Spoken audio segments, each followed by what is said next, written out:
वाले जीवन को जीने से पहले जान तो ले, जान तो ले। सूरत के पीछे छिपी हुई असली सूरत पहचान तो ले। काफिला है खुद गर्जों का, मजबूरी साथ में चलना है, रिश्तों की तो आड़ है केवल, सबका पेशा छलना है। यही सांसों का यहाँ है शोध, हर पल है एक प्रतिशोध, प्रतिशोध, प्रतिशोध, प्रतिशोध, प्रतिशोध। किशन कोकेन के 50 पैकेट्स का दूसरा कंसाइनमेंट एक्सपोर्ट के लिए भेजता है। जितना ज्यादा जोखिम उठाएंगे उतना ज्यादा माल कमाएंगे। सामंत अमर से पुलिस स्टेशन में सवालात करता है। अमर भावुक होने का नाटक कर सामंत को झूठे जवाब देता है। उस स्टूडेंट की आंखें नीली हैं और वो ऑप्टिशियन उसकी सूरत पहचानता है। विक्रम शालिनी की बेटी को देखने अस्पताल जाता है। ये गरीबों में बांट दो। कृष्णकांत रघुनाथ के ऑफिस जाकर उसके अहंकार को ठेस पहुंचाता है।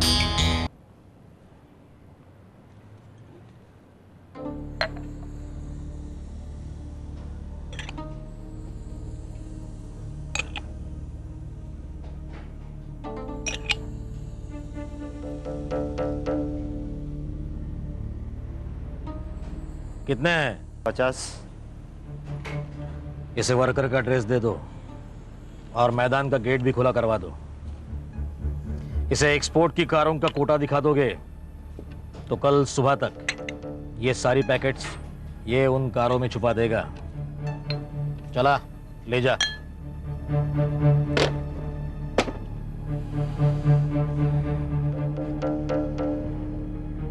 संभाल के। इसका पैसा कब मिलेगा? जब मुझे मिल जाएगा मैं बुला लूंगा। 3 दिन में ये दूसरी डिलीवरी है, पहले का भी कुछ नहीं मिला है।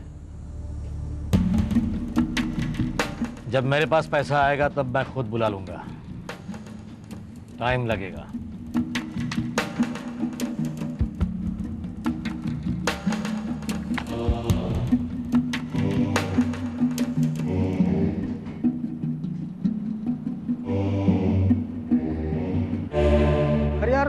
माँ नहीं तो भाई बहन चाचा मामा कोई तो होगा। मैं तो बस इतना चाहता हूँ कि किसी को तो इन्फॉर्म कर दो ताकि उन्हें पता तो चले कि अमर यहाँ हमारे पास है। किसको इन्फॉर्म करोगे तुम बल्लू? उसका इस दुनिया में कोई भी नहीं है।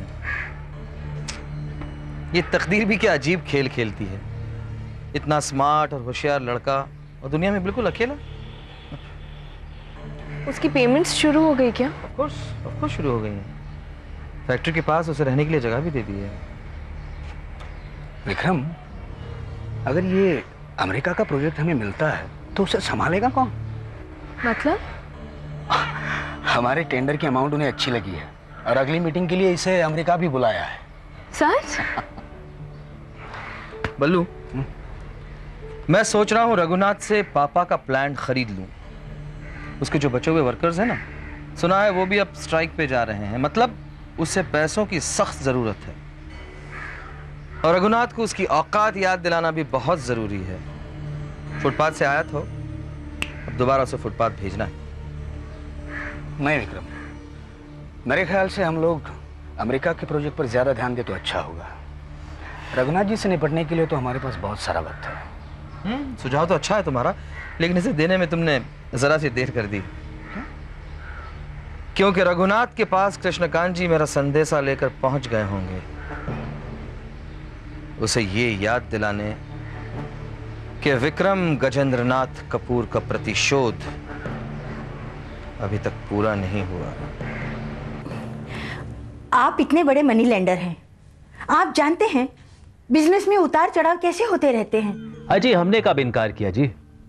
लेकिन मैडम, आप भी अच्छी तरह से जानती हैं कि जब विक्रम को पैसों की जरूरत पड़ी तब आप ही ने उसके लोन की गारंटी दी थी। अब बिजनेस में नुकसान हो या कोई और वजह, रघुनाथ जी अपना सारा कैपिटल गवा चुके हैं। देखिए, जिस बिजनेस की भाषा में आप बोल रहे हैं, मैं भी उसी भाषा में बोल रही हूं। हम लोन मांग रहे हैं, भीख नहीं। मैंने कब इनकार किया जी? आप मुझे सिर्फ इतना बता दीजिए कि आपके इस लोन की गारंटी कौन देगा। मार्केट में तो गारंटर मिलना मुश्किल है। हां, एक काम जरूर किया जा सकता है। विक्रम को आपका गारंटर बनने की बात की जा सकती है। इनफैक्ट उसे यह भी बताया जा सकता है कि पिछले 2 बार आपने उसके लोन की गारंटी दी थी। अगर आप चाहें तो। नहीं, उसे कुछ मत बताइए। मैं रघुनाथ जी से बात करती हूँ और फिर आपको फोन करूंगी। ओके जी। क्या हुआ? उसने पैसे देने से इनकार किया? क्यों दे माई? वो पैसे क्यों दे? जाकर कहो अपने विक्रम से, इस घर में जो कुछ भी चल रहा है उसकी खुशी के लिए हो रहा है।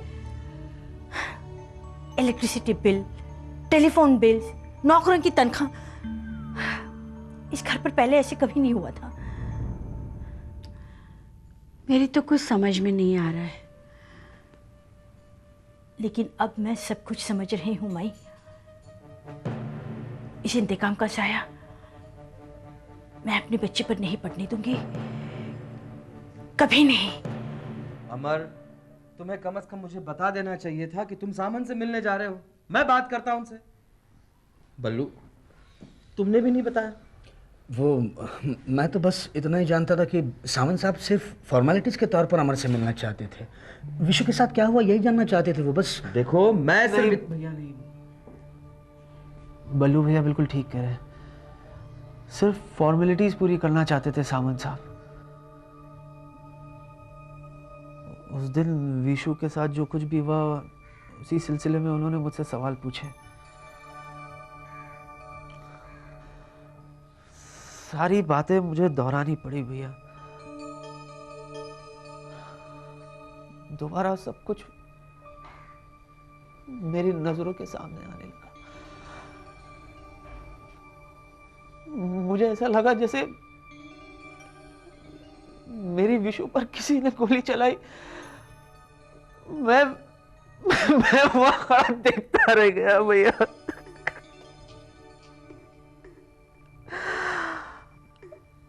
आप लोग महसूस कर सकते हैं कि मेरे दिल पर क्या बीती होगी। उन्होंने सिर्फ फॉर्मेलिटीज पूरी नहीं की भैया, बल्कि एक एक हादसा दोबारा मेरे सामने खड़ा कर दिया।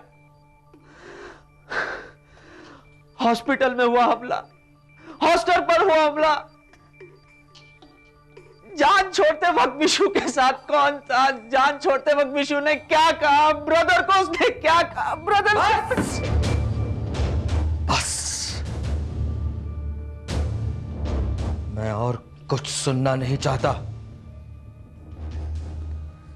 आज के बाद पुलिस डिपार्टमेंट का एक भी आदमी तुमसे विशु के बारे में कुछ नहीं पूछेगा। कम ऑन विक्रम, अगर हम लोग पुलिस की मदद नहीं करेंगे तो वो कातिल इस शहर की सड़कों पर खुलेआम भटकता फिरेगा। अमर, क्या तुम नहीं चाहते कि विशु का कातिल पकड़ा जाए? माफ करना, मगर तुम्ही ने कहा था कि तुम अपने हाथों से उस कातिल का गला घोटना चाहते हो। अब भी मैं यही चाहता हूं बल्लू भैया, अब भी मैं यही चाहता हूं। मगर फिर मैं अपने दिल से पूछता हूं, क्या ऐसा करने से मुझे मेरी विशु वापस मिल जाएगी? विशु वापस नहीं लौटेगी भैया। मगर उस पुलिस डिपार्टमेंट को भी कोई हक नहीं पहुंचता कि हमारे जज्बात के साथ खिलवाड़ करे। हाँ,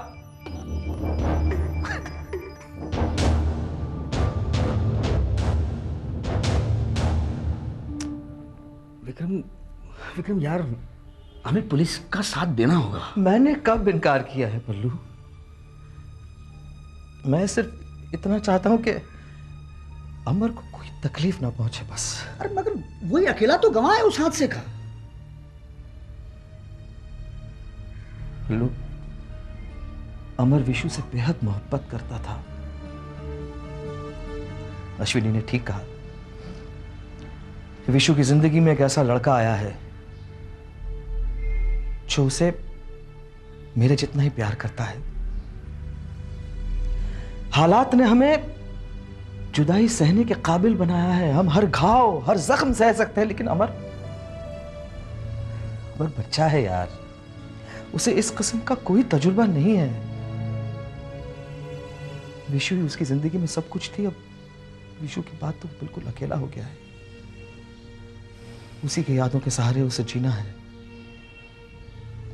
मैं सामंत से सिर्फ एक ही दरखास्त करना चाहता हूं कि वो अमर को बख्श दे, बस।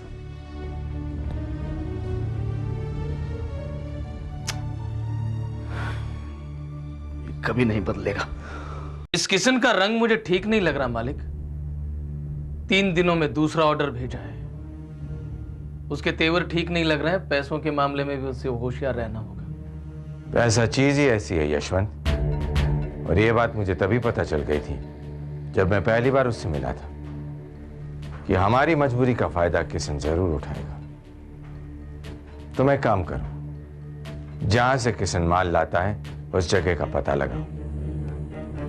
उनसे कहो कि हम डायरेक्टली उनसे डील करेंगे। उनसे यह भी कहो कि हमें उस दलाल की जरूरत नहीं। जो पैसा मिलेगा वो हम उनसे शेयर भी करेंगे। मालिक, हम डूब रहे हैं या किनारे की तरफ बढ़ रहे हैं? कहते हैं कि डूबने वाले को सिर्फ तिनके का सहारा काफी होता है, लेकिन हमारा डूबना भी क्या डूबना है, हमारे लिए तिनके का सहारा काफी नहीं है। बड़ी बड़ी गलतियां की है तो उसका अंजाम भी बड़ा ही होगा। अगर तुम्हें किनारा दिख जाए तो निकल जाओ, अभी भी वक्त है। मालिक, गलतियां छोटी ही सही मगर हमसे हुई तो है। अब आगे क्या सोचना है? किशन हमारे रास्ते से हट जाएगा। यस। छोड़ना। अरे क्यों मार रहा है? इसने फिर से काला चौकी के बाद झोपड़ा लगाया और ब्राउन शुगर बेच रहा था। Brown sugar? क्यों रे, हरी पत्ती छोड़कर एकदम पाउडर पे उतरा है तू? पेट कैसे भरेगा साहब? हम जैसे चिंदी को पकड़कर आपको क्या मिलेगा साहब? मार्केट से बड़ा माल गायब हुआ है, उधर हाथ मारो, बहुत पैसा मिलेगा आपको। हाँ, मेरे को पैसे मत सिखा, अंदर ले इसको। Yes sir. एक्सपर्ट हुआ है। अरे सफेद पाउडर एक्सपर्ट हुआ है। बाजार। एक मिनट छोड़ दो उसे। जाओ तुम इधर आ। देखो साहब, मारना नहीं। इधर आ। किसने भेजा सफेद पाउडर? हम नहीं जानता है, कुछ पता नहीं, लेकिन बहुत बड़ा पार्टी था।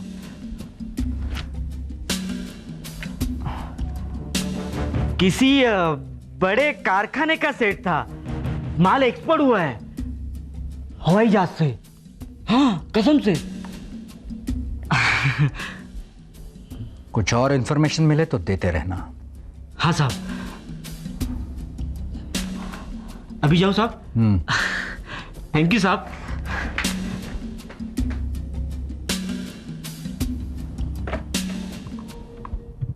हाँ हरीश, जरा अंदर आना। हाँ, आते वक्त वो नारकोटिक्स की फाइल भी लेके आना। हाँ। उनकी इस हालत के लिए जितने हम लोग जिम्मेदार हैं उतने वो खुद भी। रघुनाथ की फैक्ट्री में जो कारें बन रही हैं उनकी क्वालिटी दिन ब दिन गिरती जा रही है और हमारी क्वालिटी सुपीरियर होती जा रही है।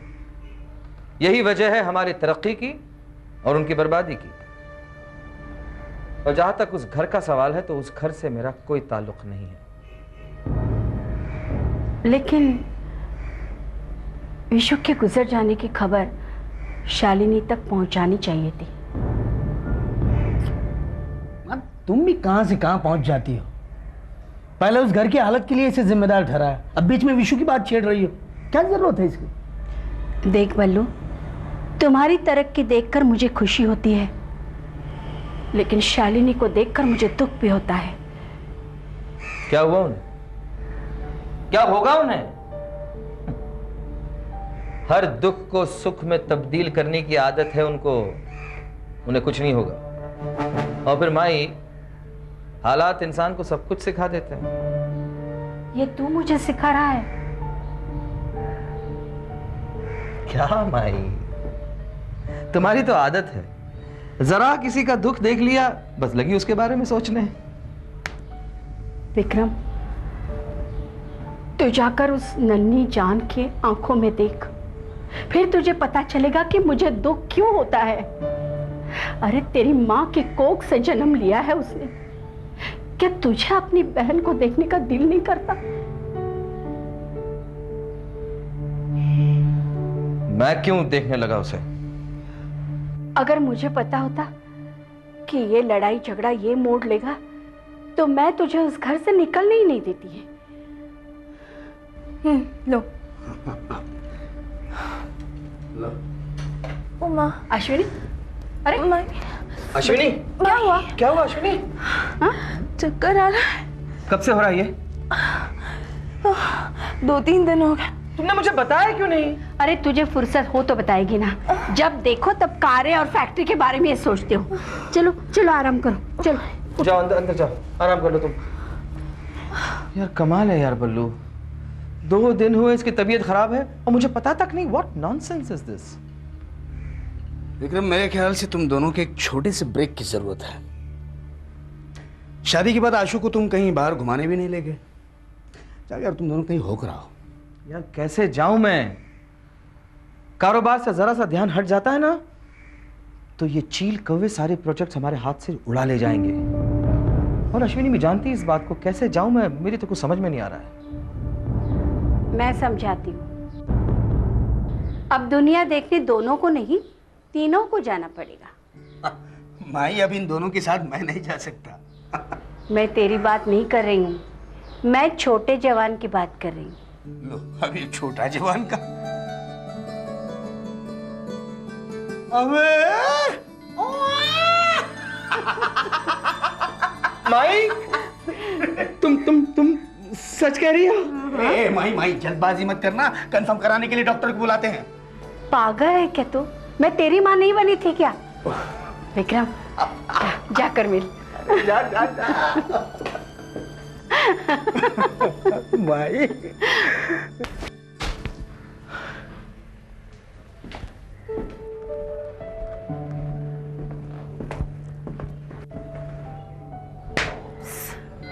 सॉरी, लगी तो नहीं? कहा क्यों नहीं तुमने मुझसे? मुझे भी तो अभी अभी पता चला है। कैसा लग रहा है? पापा बनने वाले हो तुम।